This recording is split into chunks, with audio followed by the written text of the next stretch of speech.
Hello guys! Today I've got DOOGEE BoneAir Swim and I'm going to show you how to fix the battery level of your headphone is not reliable.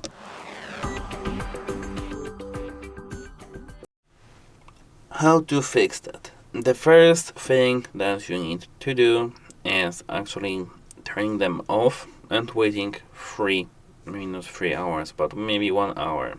Then you need to just take a rest. Take a nap. So turn them off by holding this button right here for a few seconds and wait.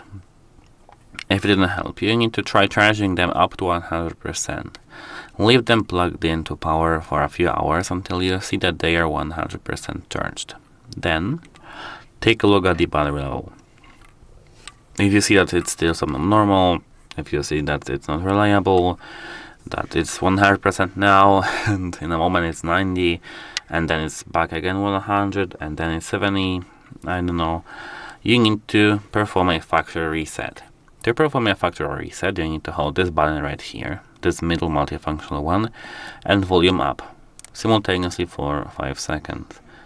You should see this LED light going crazy after you perform this factory reset. And actually, it's hard to say, but that's all we can do with these headphones. We can't do actually anything else. You can actually, of course, take a look and pair your headphones with another device to check if your battery is still not reliable. But yeah, that's it. Bye!